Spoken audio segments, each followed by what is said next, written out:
Hello, welcome everyone to a special edition of FMC NBA trade deadline. I am just Jeremy. We are waiting on SP3. He is still talking about wrestling for some reason. Who would want to do that when it's NBA trade deadline day? It's not like anything's happening in the world of professional wrestling. There's not a big press conference tonight. The Rock isn't on Pat McAfee's show literally right now. There's nothing going on in the world of professional wrestling. The only thing that matters is the NBA trade deadline. We've had a few trades already. Yes, we're doing NBA trade deadline deals. Everybody, appreciate y'all hanging out here. Matt Payne says Knicks and Mavericks winning it so far. I do like OKC getting Hayward, Suns getting Royce O'Neal. Yes, so once SP3 gets here, we will talk about a lot more when it comes to the deadline. But we'll talk about the OKC deal. Traded for Gordon Hayward. I like the deal. I don't fully love what we had to give up. Like, Micic is the one that I don't like. I don't like having to give up Micic. I've been a big Micic fan this season. I thought as a second ball handler, a creator off the bench, not second because J-Dub's basically second with Giddey as well, and obviously Shea. But like as a creator off the bench, I really liked what he brought to the team.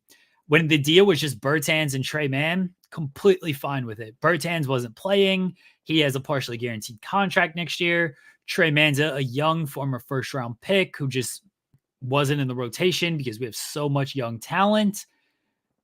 When it was just those two, it's like, two non-rotation players, fine. No issue with that. Two non-rotation players for Gordon Hayward. Giving up Micic, giving up 2 second-round picks seems like a lot for Gordon Hayward, who is not exactly healthy right now either. So we will, I like Gordon Hayward, though. I do think that Gordon Hayward fits on this team. He's a guard forward who can spot up, shoot, create a little bit off the dribble. He's averaging like 4 assists on a bad Hornets team. Problem is he hasn't played in a month and a half. I don't know how healthy he is. He was questionable for last night's game. So that makes me believe he's getting back to healthy. If you're questionable, that means you seem like you almost played last night if maybe circumstances have been different. I like his fit on the team. I don't like giving up Micic. I don't like it. I fell in love with Micic in his short stint with OKC. So I don't like that he is now gone. It's very disappointing. Otherwise, I do like the deal for OKC. I think OKC still needs a big. The Jazz just played Markkanen, Collins, and Kessler at the end of the game on when was that game now? Monday, Tuesday? I think it was Tuesday night. On Tuesday night, they just went like complete big on OKC and just bullied them in the paint. And then Markkanen was a sniper, hitting everything from 3. So they need a big because right now they're undersized. And in the playoffs, it's going to be tough sledding when we're taking on potentially Jokic, even just guys like Sabonis. Sabonis isn't like a bruising big, but skilled bigs like a Markkanen, like a Collins, they're tough to play against for OKC because they're just undersized. They're completely undersized. Here's the thing with Drummond. Drummond is a solid veteran big to help out OKCD. Drummond's going to clog the paint, and that's going to be an issue. And I don't know how he fully fits our defense. Our defense is active, get in passing lanes, not a lot of stagnation even on defense. It's an aggressive attacking defense, which it needs to be because there is no strong big in the paint. It's Chet, but Chet can get bullied. And Drummond might hurt the flow of our offense as well. Maybe it's worth a flyer for Drummond just to have that guy as an option. But I understand the concern of not going after him. I also want to look up Drummond's contract because that's going to play a factor into things as well. All right, so he has he's already exercised his player option. He's a free agent. So yeah, he's a free agent this year after this season. So that's fine. The contract isn't an issue because that was one part of the Hayward deal. Not that Micic was making a lot Bertans was only partially guaranteed. Not that Trey Mann was making a lot. Hayward's an expiring deal. OKC has nearly 20 million in cap space to spend this season. So they're not going to take on long-term money unless it's a long-term fit. That's why I was wondering about Drummond's contract. Like, is he making any money past this year? They're not going to do that. I'd be fine with a flyer on Drummond for a couple seconds, just as an option. Just as somebody like, oh, we're playing Jokic, let's throw a big body on him. Drummond's played well for the Bulls. I would be okay with that. I do understand some of the concerns with that as well. I really loved what New York is doing. I've said it, people who've watched FMC throughout the year. I said it at the beginning of the season, the team that trades for OG Anunoby championship. When OG was playing, the Knicks looked great. Loved them getting Bogdanovich and Alec Burks, another scorer off the bench, and Burks, Tibbs, he knows Tibbs well.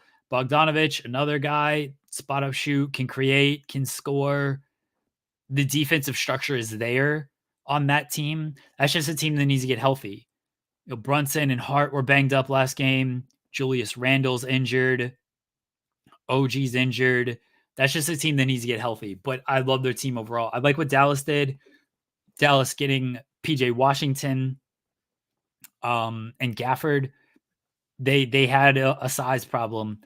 And Derek Lively, even as well as he's playing as a rookie, he's still a rookie. And you could see the concerns potentially there in the playoffs. Now they're not undersized anymore.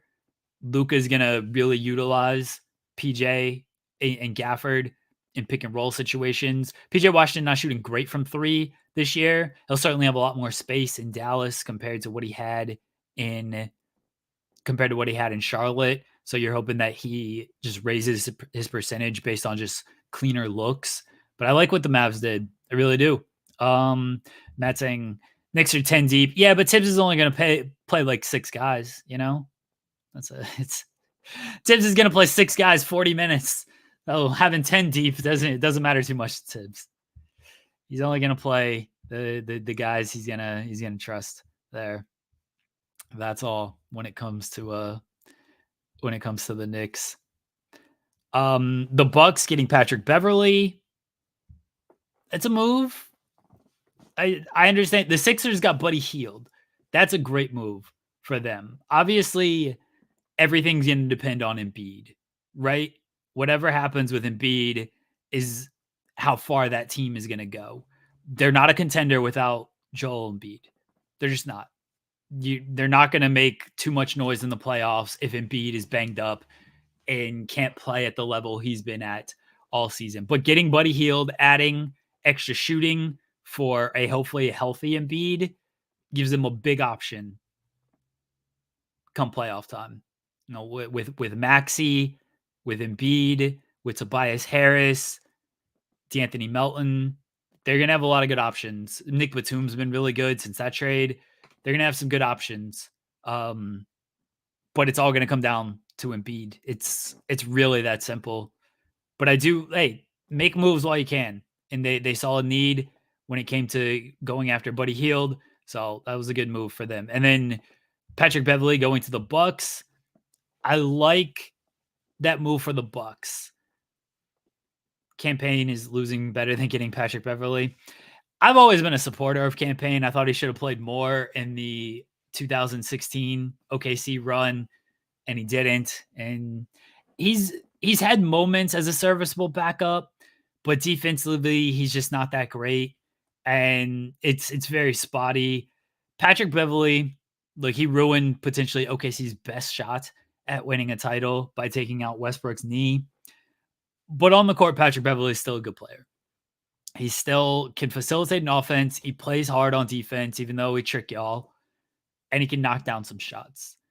It's a better option for Milwaukee than Campaign. It's a much better option than Campaign. So, you know, it's a good move for the Bucks. It's a tinker around the edges type of move that they probably needed to do because the core is what it is, and they weren't going to move anybody off of right now. So I like that move for them. Um, Matt saying, biggest surprise not happening. No Lakers, Bulls, or Warriors. Yeah, the Bulls, the Bulls not doing anything is very surprising to me. Very, very surprising. And the Pistons made a lot of trades, Nicola. A lot of trades so far. They released Killian Hayes as well. There's apparently a player named Jackson Hayes that SP3 was telling me about on Tuesday. No idea who that is. Maybe that's Killian's brother. But Killian's a free agent. Maybe the Lakers can unite them. The Bulls not making any trades is very surprising to me. That's a team that maybe they're just continuing to talk themselves into mediocrity. It's weird with the Bulls. Like, we know what they are. The Zach LaVine injury doesn't change anything. They're a play-in team. Do they feel good that let's make the play-ins? Maybe we can be the 7th or 8th seed and lose in the first round. Is that what they're going for? That's where they've been at for like 3 years now. Just staying mediocre never makes sense to me. It doesn't. People who listen to this show all the time know my thoughts on that. You either want to be at the top and know you have a spot to be at the top or can compete enough to be at the top, or you just want to tear it all down and you want to be bad in hopes that you compete for one of those top spots. That's what OKC did. Instead of just staying in the middle, they could have potentially stayed in the middle. They could have retained Chris Paul. They didn't have to trade Chris Paul. They could have retained Schroeder. They could have let Shea build with those guys. You know, they were a 6 seed. They were a 6 seed in the bubble and then went to 7 games with Houston. They could have just stayed right there, retained a lot of those guys. Instead, it was no, let's tear it down and rebuild the right way. And that's what they've done. And now look at them.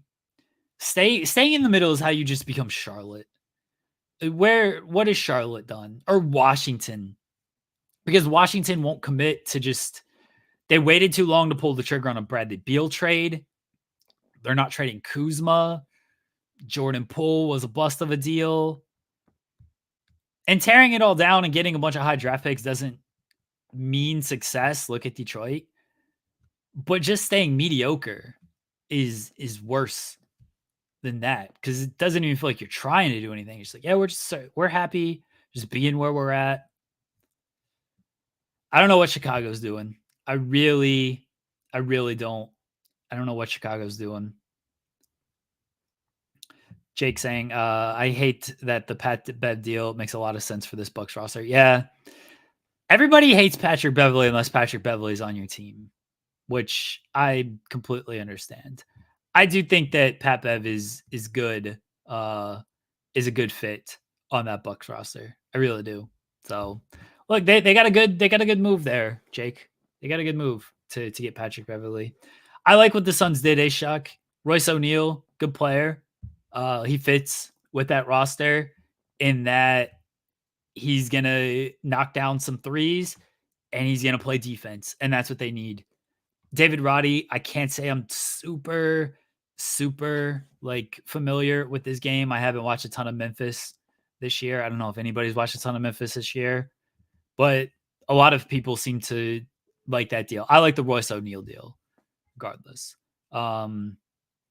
Where are you at on the Wiggins rumors, Jake? I saw Wiggins for possibly Portis. I read that last night.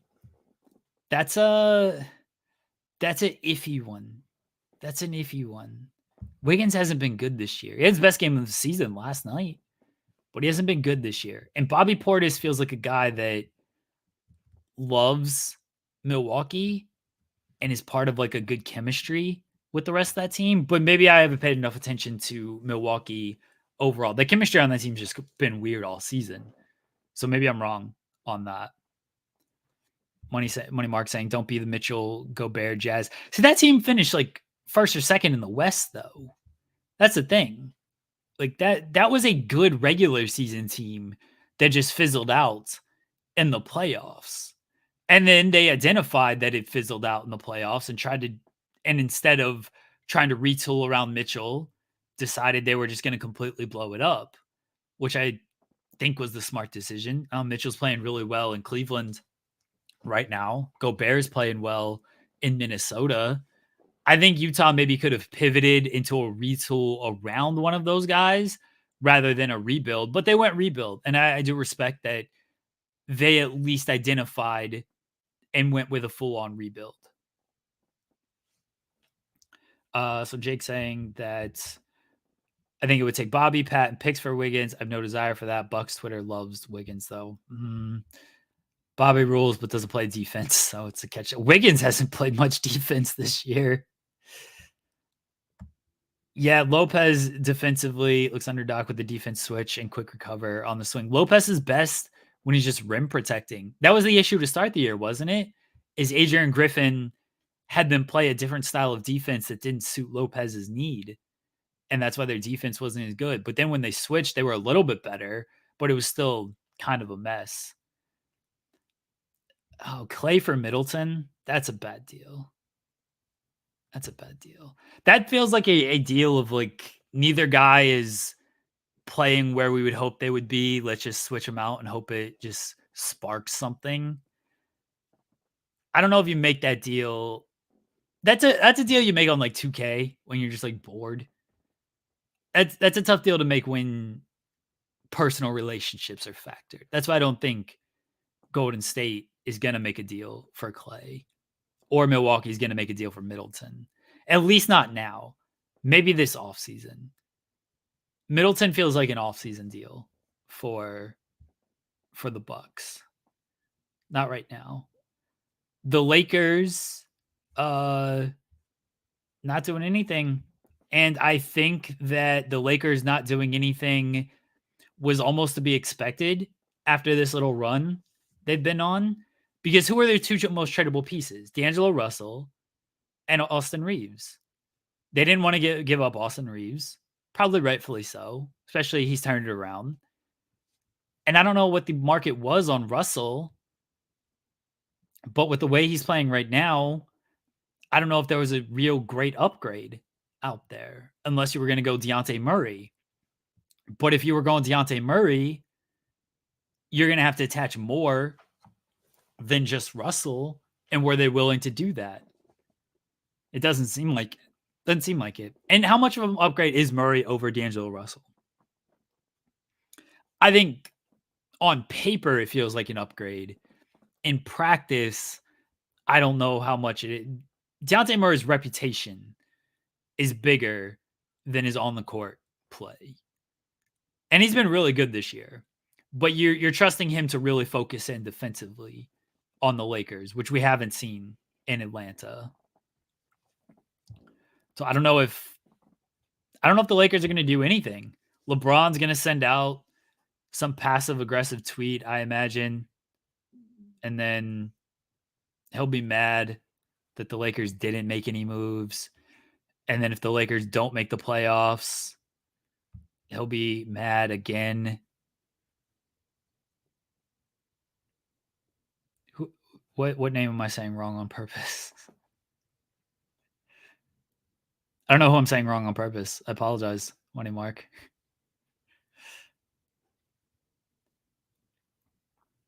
Nicola saying, what do you think of Bogdanovich? I love him on the Knicks. He's great. Murray? Dejounte Murray?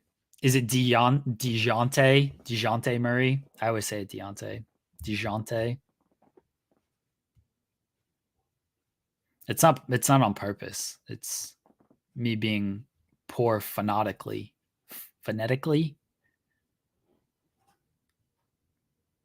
I like Bogdanovich on the Knicks. I really like what the Knicks have done. They might be... I don't want to say they're the second best team in the East, but the Bucks are kind of all over the place. The Sixers without Embiid are questionable. The Celtics are frauds. The Cavaliers are playing really well right now. Knicks are probably third best.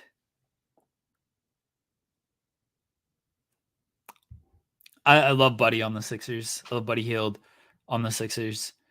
But as I said at the top of the show, it really just depends on Embiid's health.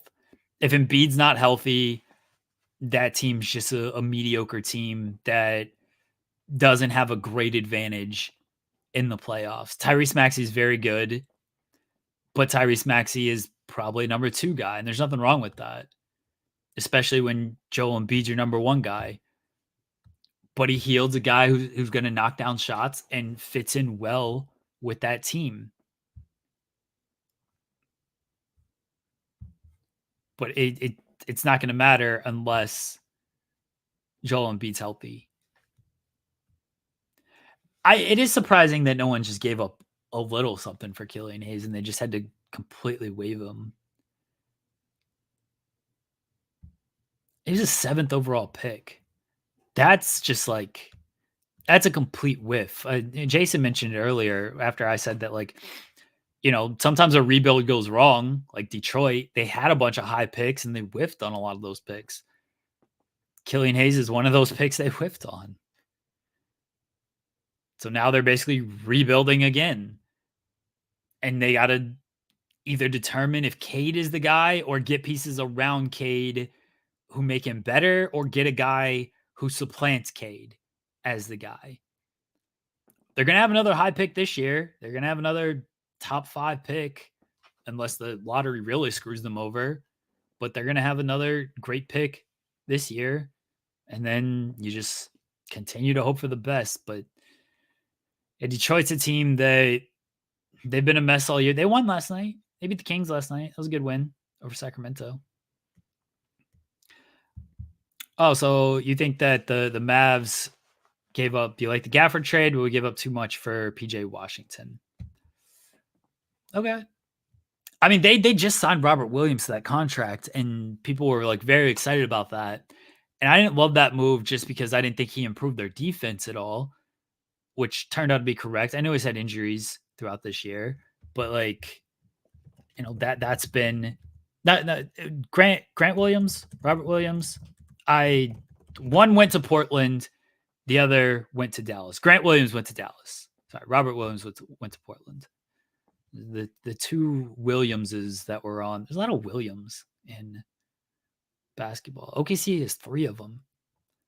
But yeah, I wasn't super high on the Grant Williams move because I didn't feel like he really helped their defense. And then Seth Curry. Get those correct. Imagine Steph Curry going to the Hornets.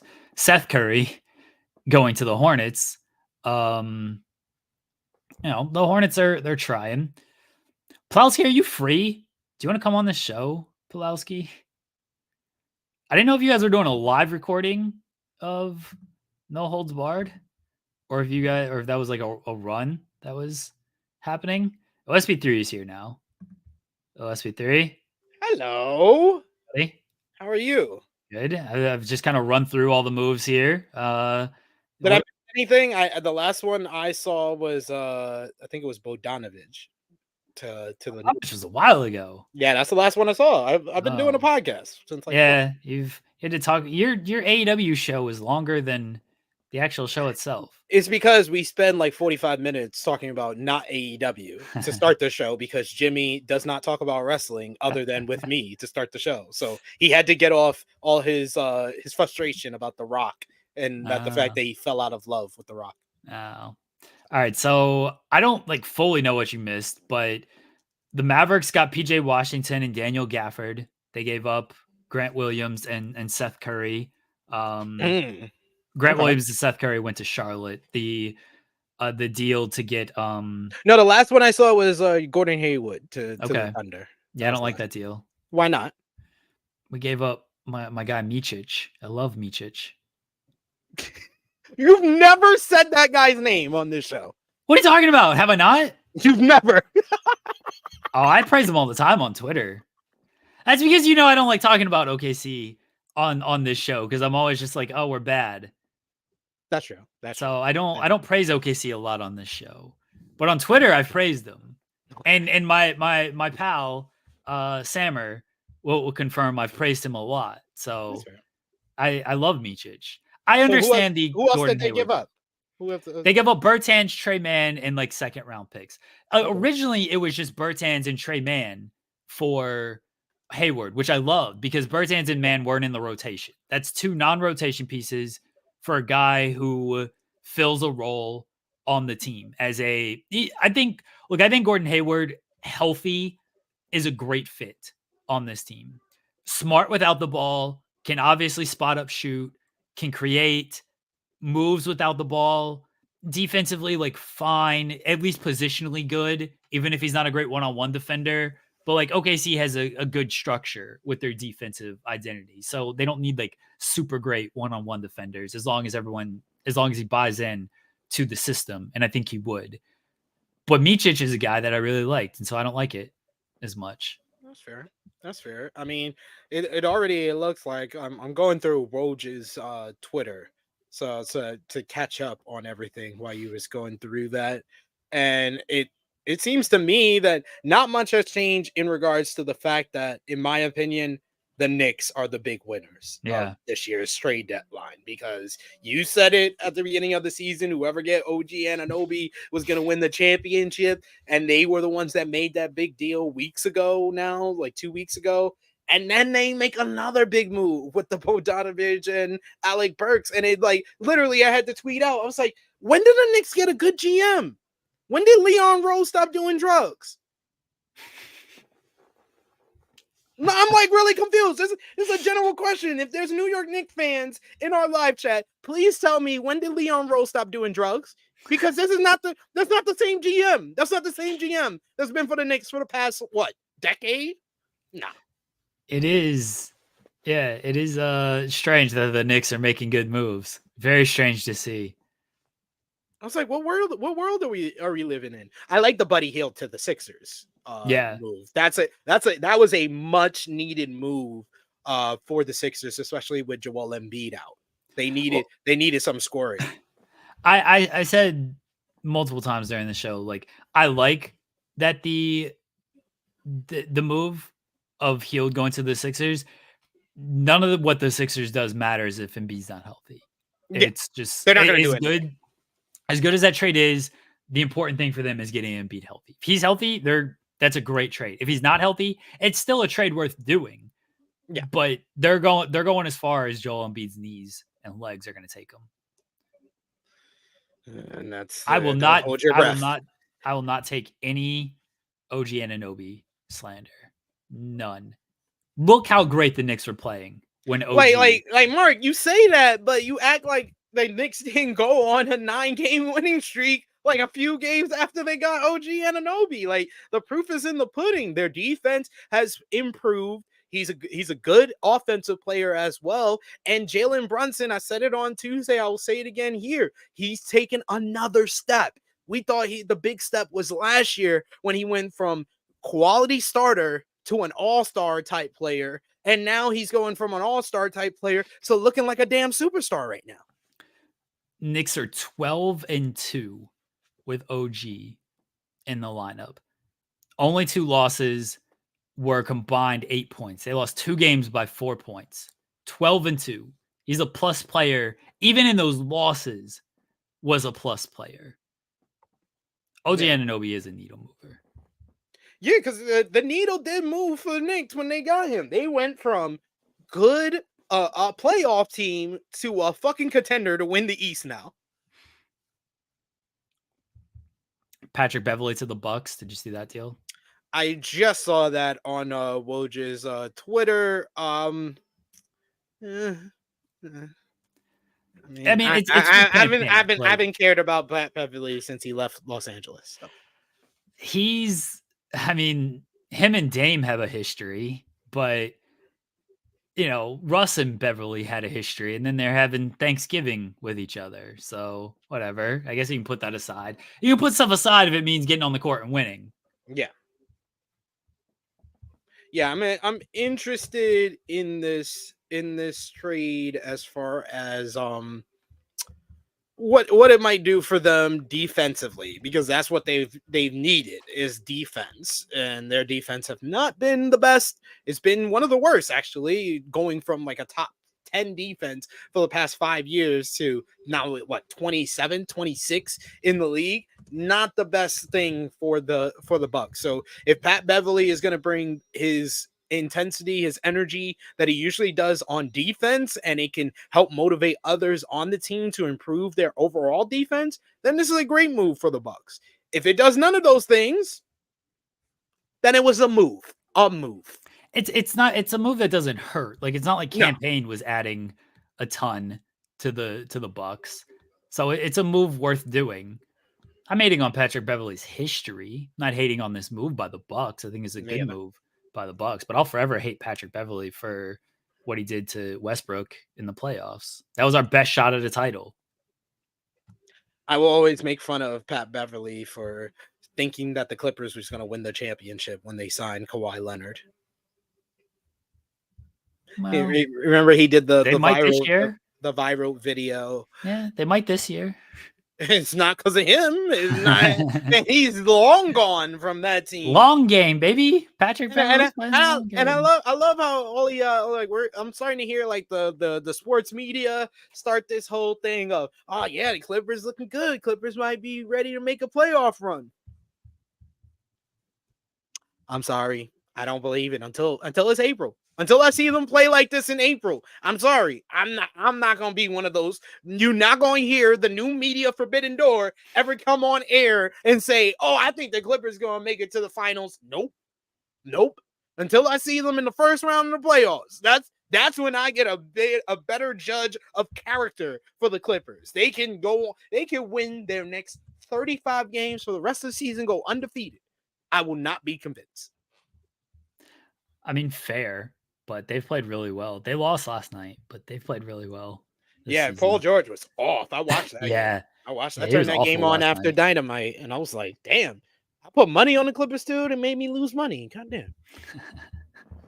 Don't bet on the Clippers. No, I just bet on the margins. I only do margins. And, I'm only losing like a quarter of margin, so it's not big. I listen to you, Jeremy. I make small bets now.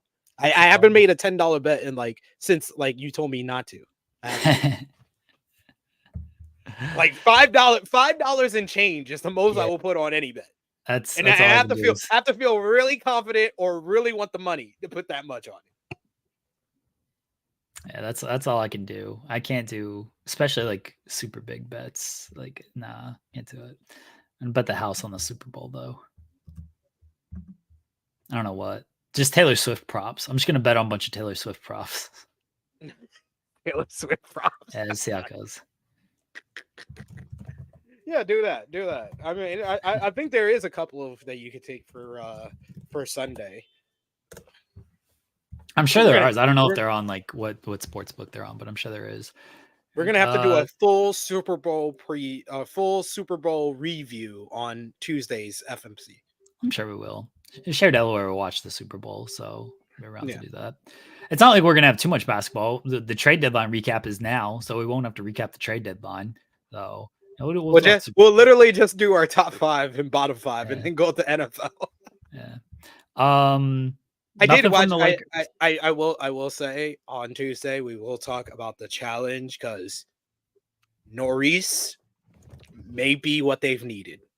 Yeah. She's like the anti-Vacation Alliance. Oh, the Vacation Alliance drew people away. Norris is bringing people back. I've been hearing people talk about challenge, and all they want to talk about is Norris. Nothing from the Lakers.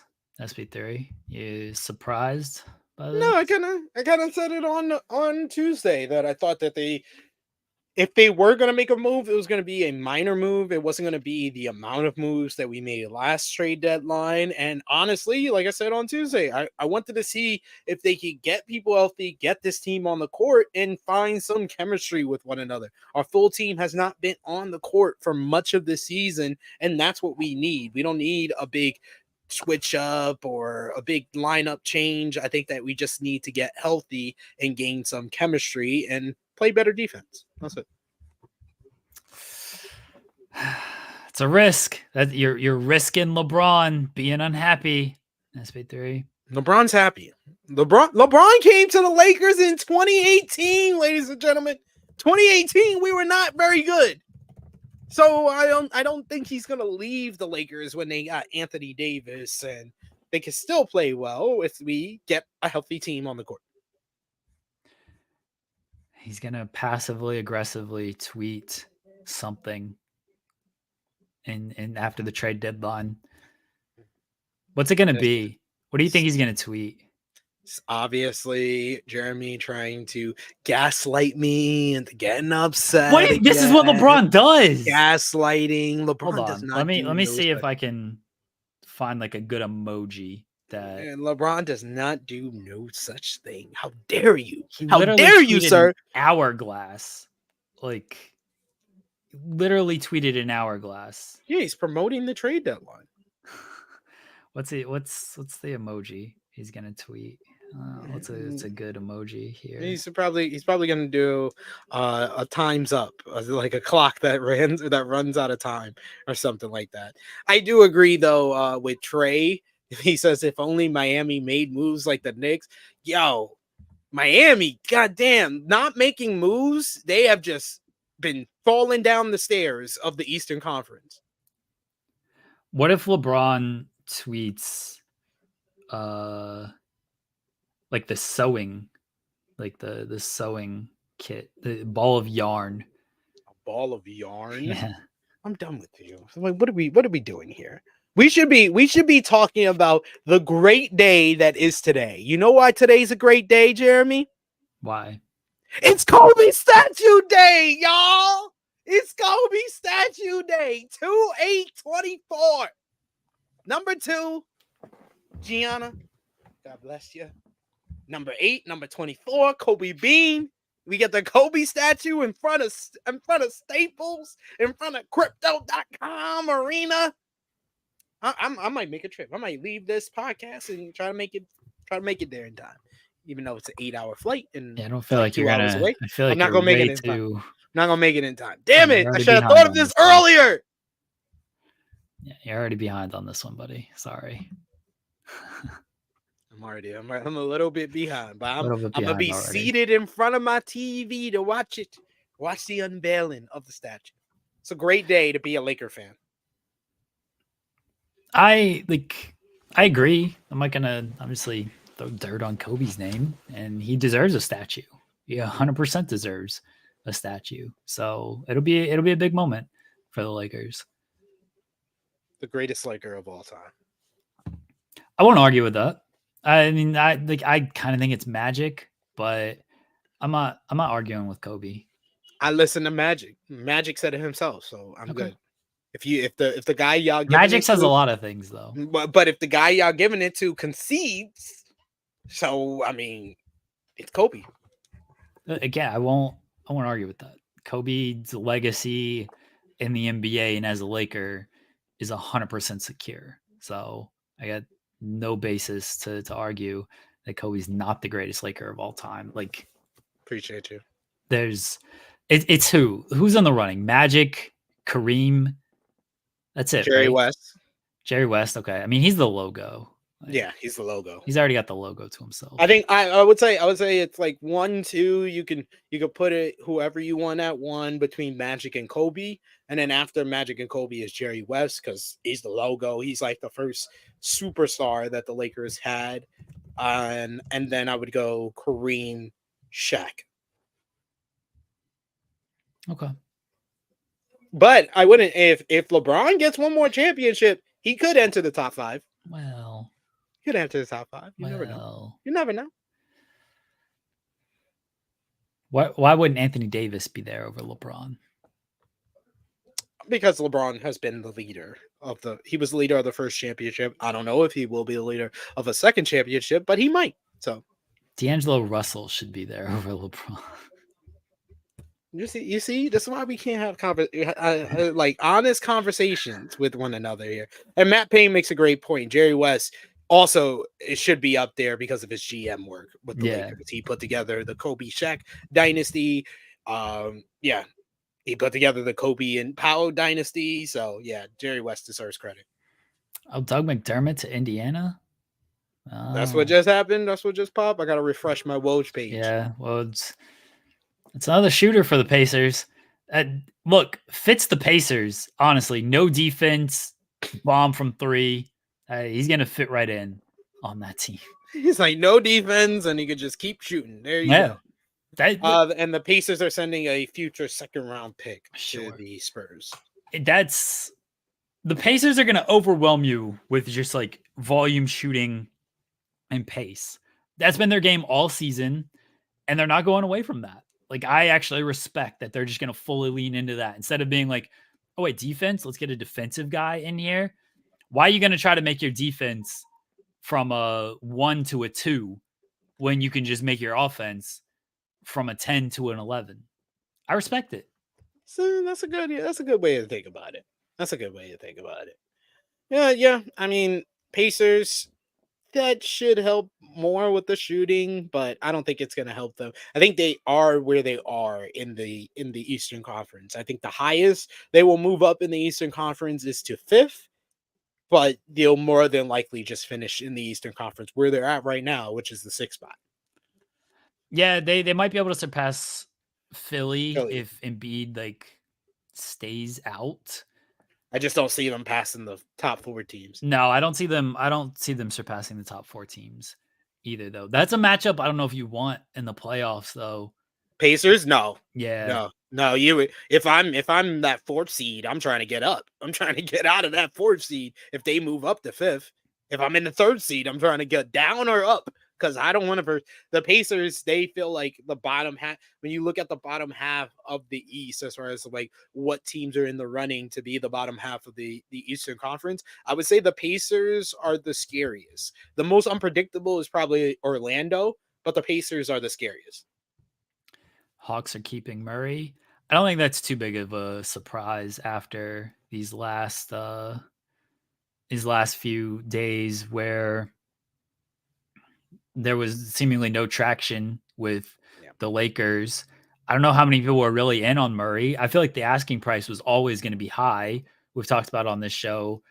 They gave up like 4 first-round picks for Murray. You want to recoup that. You want to recoup at least a portion of that. I don't think any team was willing to give up 3 first-round picks or more for Murray. Yeah.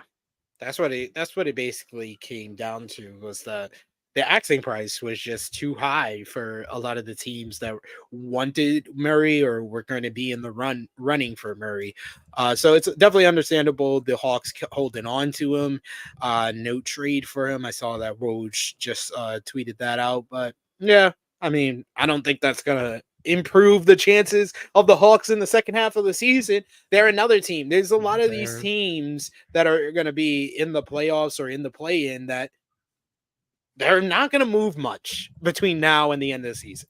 We were talking before you came on, the Bulls. The Bulls haven't done anything.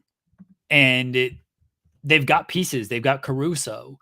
They've got DeRozan. They've got Drummond. These are players who could probably help a potential playoff team. And it doesn't look like they're going to move any of these guys. They're in a play-in spot.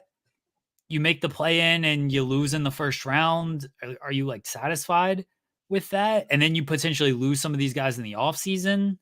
Like, do you try to move them in the offseason? Drummond's a free agent, so you lose him potentially for nothing, or you pay him too much, which wouldn't be great. What's Caruso's contract? What's their draft picks looking like right now? Like, do they have all their draft picks? I'm pretty sure they do. I don't feel like they've made any moves to. Caruso's a free agent next year. He's got a partially guaranteed contract for this upcoming season, but he's a free agent next year. I mean, we've talked about DeMar DeRozan and his contract and how that would be a potential fit for the Lakers because he's unrestricted this year. So you're not committing long-term cap to him. So I just looked up the reason why I looked up the Chicago Bulls current draft picks, because I would think that when you if you're a team that has more than one draft pick, you can have a season where you're not making really any big moves and you wait till the off season to do something. I think that they should have made a move as far as, getting something in return for DeRozan. I feel like that was the move for them to do because they're just going to lose him in the off season. You're going to lose him or you're going to pay him too much. Like and then you're really committing even more to being mediocre. I think a Levine trade makes sense in the offseason. Depending on what they get back for Levine, maybe they feel comfortable. Kobe White, DeRozan, they still got Vucevic. Maybe they feel comfortable just trying to ride that team and hope that something changes. I don't think anything's going to change, but I think they're going to be in the play-in. And if you're going to be in the play-in, and plus they already own Portland's 2024 pick, and that's definitely going to be a high first-round pick. That's got to be protected. Yeah. I'm pretty sure. Yeah, it is lottery protected. Yeah, so that's not transferring. So yeah, they basically are just saying, hey, nobody trades like unprotected draft picks. It just rarely happens. Yeah, that's true. But yeah, I guess they're just calling it an L this season. I don't know why, but it's a strange move. Strange move to me. Well, we'll see. I will say though, because we never talk about the Bulls, Kobe White might be the most improved player. Yeah, I could see it. Kobe White has been balling, and his numbers are just ridiculously up from his career averages. So, like, I had to show some love to Kobe White. He's been shooting the ball a lot better from three. He's getting to the lane a lot better as well. He's facilitating well. So, Kobe White, man, show him some love. Show him some love, y'all. He's doing well. And now we'll see, if the Bulls do anything else around them. Robin Lopez traded to the Kings, but he's going to get bought out. So there you go. And Robin looked like he was having so much fun playing with his brother too. They won't trade Giannis, that's for sure. Like Brooks gonna be like, why don't y'all trade Giannis? Huh? Giannis, whatever you say. Giannis or Thaddeus? The Thaddeus? But yeah, I would say the same thing. Like, why y'all picking on my brother? Why my brother got to be the problem here? Yeah, it's interesting. I like I said, it's looking like far and away the Knicks had the best trade deadline. I like the move what the Mavs did. Yeah. I was just about to say that. I was like, I like the move for the Mavs with PJ Washington because they needed some front court scoring because all their scoring literally comes from their guards. If you saw that Nets game, you know what the fuck I'm talking about.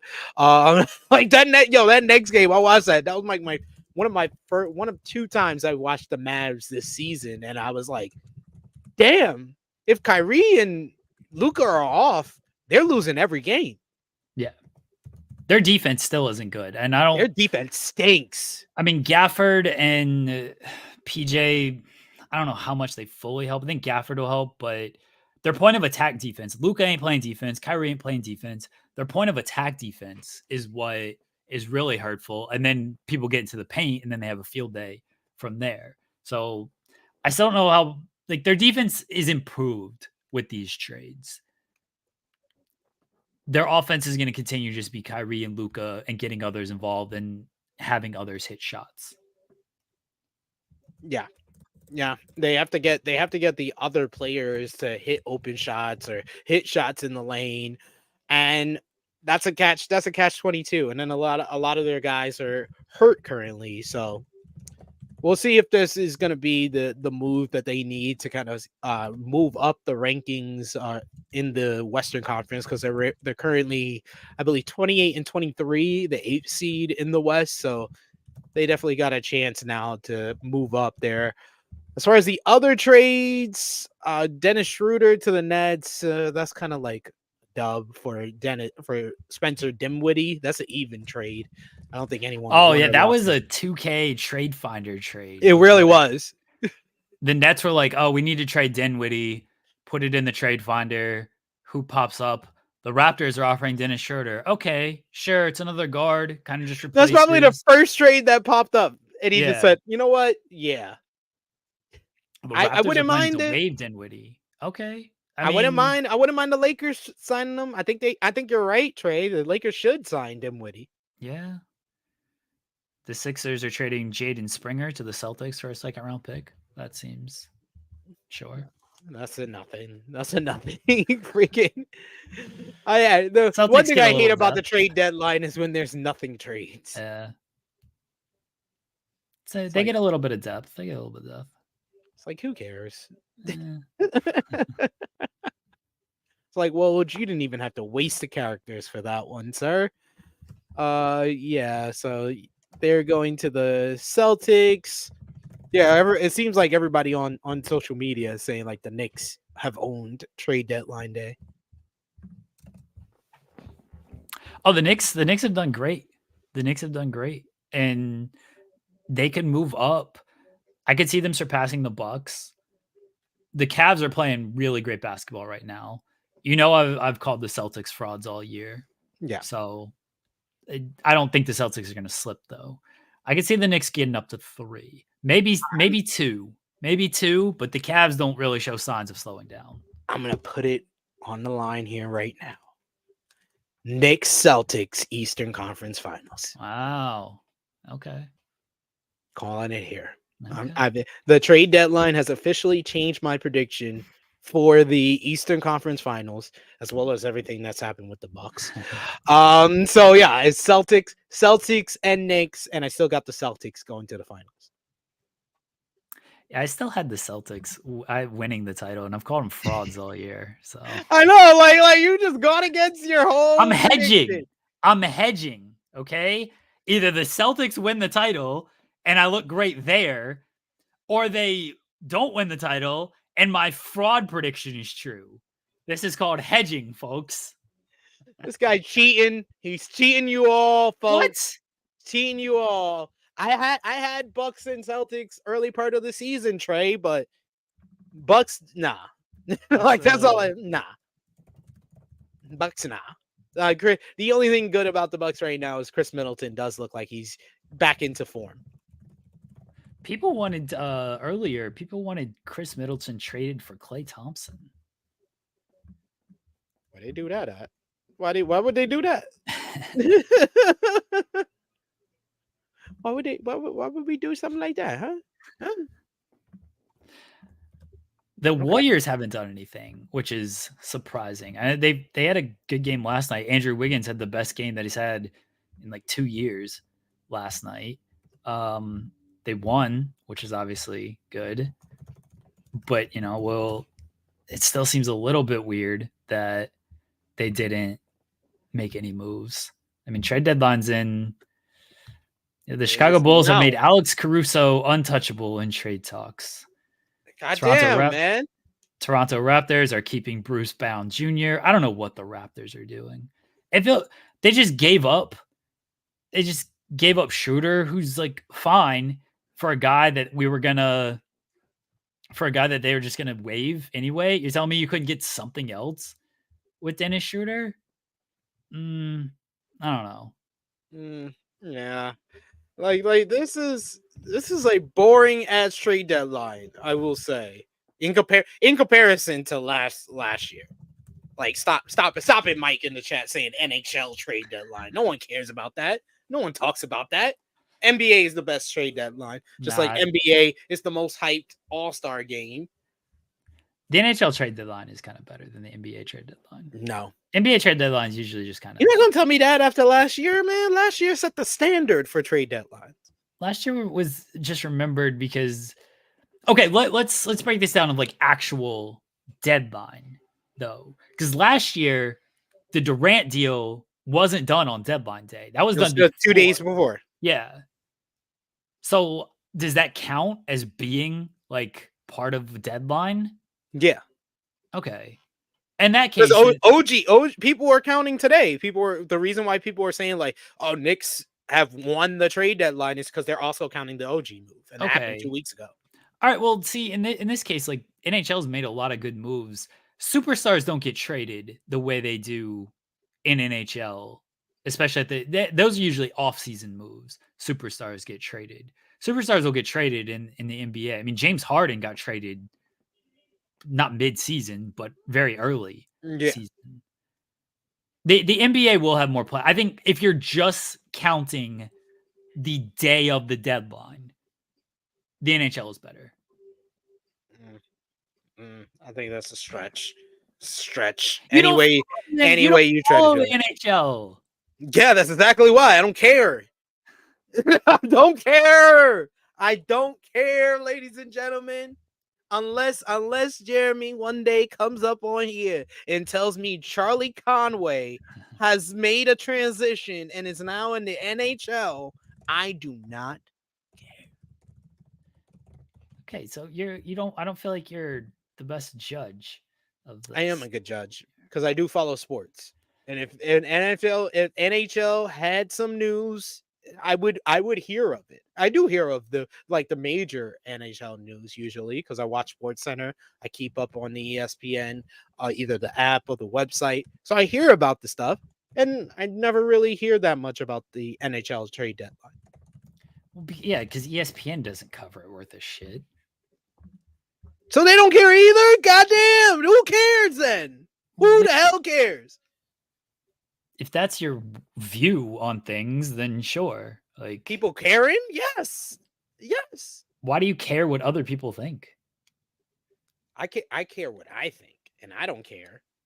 So clearly, you care what other people think because you just said that. I'm breaking it down to you. You're not listening. I'm breaking it down to you. I care what I care about, and if I don't care about something, then I look at what do other people care about. That shows you care. I can't just be self-involved like Jeremy. So I have to care about what other people care about because I think that you get a better analysis of a situation when you look at what other people care about. And that's when I care. But you're not looking at people who do care. It's a self-fulfilling prophecy. If you're no, I'm looking at people that care. I come to you. You and care. I care, and you just said you don't care. Yeah, you're asking our chat. Enough. You don't care enough. I care enough about what? Hockey? Nope, you don't care enough. Because I'm not talking about the NHL trade deadline on an NBA trade deadline show. I wish you would talk about it more on FMC. You know, where we always talk about things that aren't wrestling. I do talk about hockey on and FMC. You barely ever bring it up.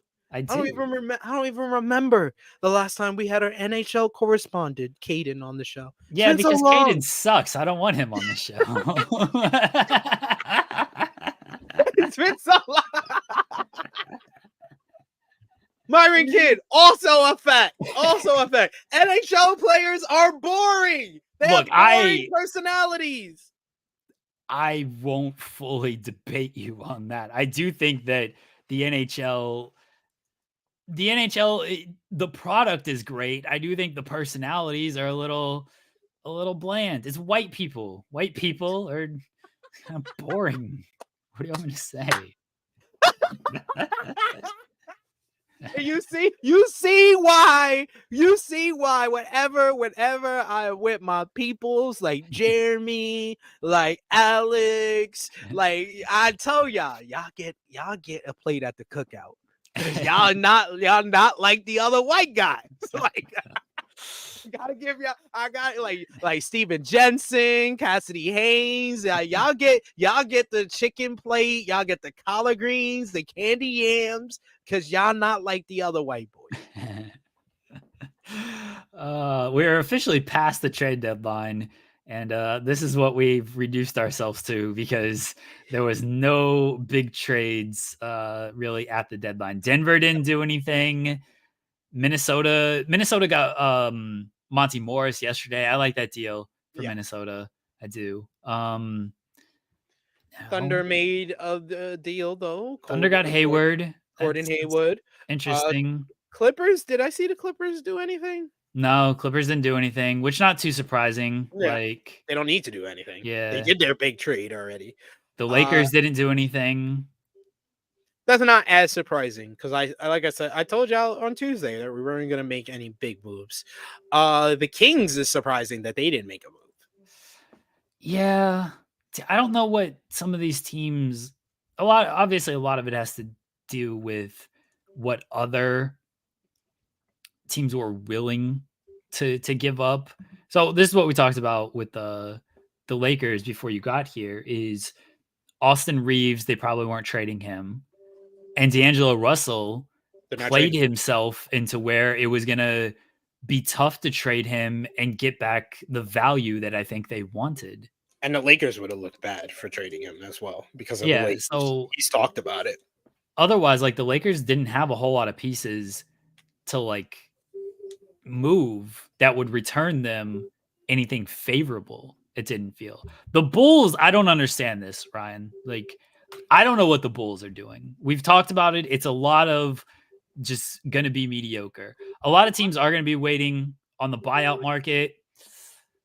Every team always waits on the buyout market, and then you realize why these players are bought out, and then they don't actually like make a significant impact.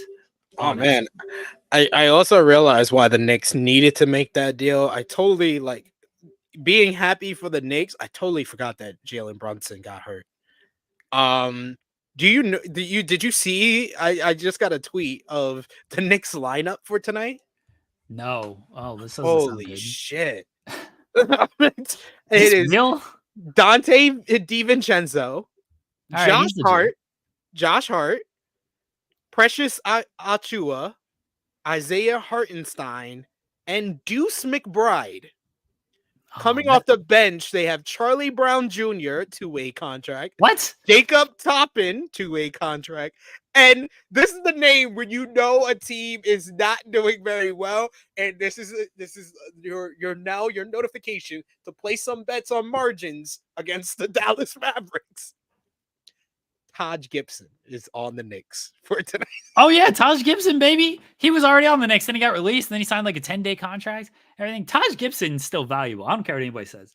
Don't get out of here, Taj Gibson. Taj Gibson's still valuable. OKC legend, Taj Gibson. Charlie Brown Jr. Bulls legend. Charlie Brown Jr. Charlie Brown was a terrible athlete. Charlie Brown didn't play basketball. He never kicked the ball. He never was able to kick the ball. His son's a basketball player? I don't buy none of this. That's not a real player. That's Jackson Hayes' brother or something. That's not a real player. What's Linus up to? What's Linus Jr. up to? What's Linus up to? Fuck is Pigpen the Third at? Oh man, yo, that Knicks lineup, yo, I just saw that and my eyes was just like, what the hell is this? No Jalen Brunson, no Julius Randle. The Warriors traded Corey Joseph to the Pacers. Corey Joseph was on the Warriors? Huh? I didn't even know that. Good deal. Nah, I don't know. I don't know if that's a good deal. The Thunder got a pick swap because of course they did. Yeah, because they have so many picks that they can pick swap for the next 5 years. I don't understand. They have so many picks and there's like, this is a swap. This is protected. I don't get it. I'm always very confused on all of these picks. They got a lot. And I guess they'll figure out a way to make all of these work. But this is a pick swap that is Oklahoma City will trade the second least favorable of Houston, which is top 4 protected, the Clippers, the Jazz, which is top 10 protected, or OKC's own 2024 pick. So probably the the Clippers pick, that's probably going to be the second least favorable, or their own, depending on where they fall. So it's going to be a late first round pick because OKC is near the top of the standings and the Clippers are near the top of the standings. A late first round pick for a first round pick in 2028. That's what they've acquired. When was the last time this late into the season we had like a 3-way tie for first place? Oh, I don't know. It's It's been a while. yeah. Like it's like it's definitely not even. I don't remember like since like 2010 this being like in February and 3 teams are like the top 4 teams are separated by a half a game. I've never Yeah, seen it's this. OKC just went back and got tied last night because the Clippers lost. Yeah. Like when they lost to the Jazz, they fell to like 3rd. And then because the Clippers lost, now it's a 4-way tie, 3-way tie, I guess. 3-way tie, and the Clippers are a half a game away from all 3 teams. Yeah. Ryan, I would send this to Share Delaware. I have to go in about 5 minutes because I got children's to pick up. Got the children's, and my missus is probably like, it's been 3 hours. It's time for you to take care of your children. So yes, we will do our signing off tonight for today's special show. And yes, Matt Payne, put your money on Dante DiVincenzo scoring a lot tonight. Oh yeah. He's been lighting it up, man. He's been lighting it up. Good on. I made some money off him dropping points the other night, so that's good.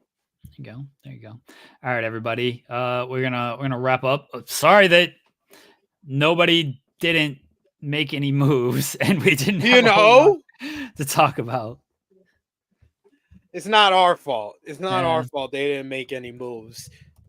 They should have done more moves. We should have saw the Warriors make a deal, Bulls make a bigger deal, but the Warriors and Bulls are just baffling to me. Absolutely baffling. Especially the Bulls. The Warriors, like, maybe, but like the Bulls. Baffling. And sometimes like an hour after the trade deadline, we'll hear like some trade that like just went through. After like it was in the process of being put through, and then it's put through and announced an hour later. Yeah, very rarely, but it could happen. It could happen. All right, SP3, you unplug anything? Check out Twitter at True Hill SP3 and the True Hill Heat YouTube channel. We did AE Ramble earlier today. Me and Jimmy Macaram talking about The Rock, Cody Rhodes, Roman Reigns controversy, and breaking down last night's episode of AEW Dynamite, where Jimmy had a high claim and had high praise for Darby Allin, calling him the greatest little big man wrestler of all time. That's fair. I know. I was shocked that he had that high praise for him, but I couldn't argue with it. That's fair. I mean, Darby is great. He bumps his ass off. It's like that boss man slam by Big Bill. Like we were just like, yo, that's the greatest one we've seen ever. All right, SP3, thank you as always. 2 out of 10 trade deadline. Yeah, that's wasn't much. Sorry, guys. We were hoping for a little bit more, but what can you do? We aren't the GMs. I would have just made moves to make moves, honestly. We'll be back on Tuesday. Well, we won't recap the trade deadline. We'll talk about the fallout since the trade deadline, and we'll talk about the Super Bowl, and we should be getting back to playing Too Hot to Handle. So that'll be on Tuesday, everyone. Until then, watch wrestling, don't watch wrestling. I don't care. It's going to be a busy night. Bye, everybody. We love you.